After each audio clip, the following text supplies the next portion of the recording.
অবকাঠামো উন্নয়ন না থাকায় সাতক্ষীরা ভোমরা বন্দরে বাড়েনি আমদানি রফতানি। বিস্তারিত জানাতে সরাসরি চলে যাচ্ছে ভোমরা বন্দরের সহকর্মী মমতাজ আহমেদ বাপির কাছে।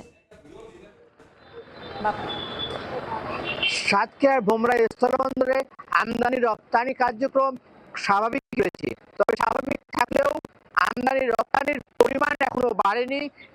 যে বন্দর দিয়ে আসতো 3 থেকে 400 গাড়ি, সেই বন্দর দিয়ে এখন আমদানি রপ্তানির পরিমাণ আরো অর্ধেকে নেমে এসেছে। তবে খুশির খবর জানিয়েছে এখান বন্দরের স্ট্যান্ড-আপ এজেন্ট অ্যাসোসিয়েশন।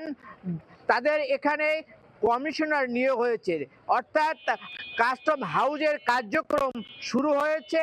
এখানে কাজের পরিধি বাড়বে রাজস্ব আদায়, এবং এখানকার যে 10,000 নানা ধরনের শ্রমিক কর্মচারী রয়েছে তাদের কাজের পরিধিও বাড়বে।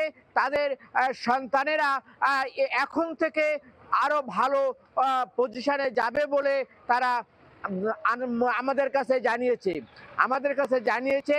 এই বন্দরটি, ভোমরা বন্দরটি এতই ভৌগোলিক অবস্থানের কারণে এতই সম্ভাবনাময় যে আগামী দিনে এই বন্দর দিয়ে আমদানি রপ্তানি করে রাজস্ব আদায় 2,000 কোটি টাকা থেকে 10,000 কোটি টাকাতে উন্নীত হতে পারে বলে জানিয়েছে কাস্টম এবং স্ট্যান্ড-আপ।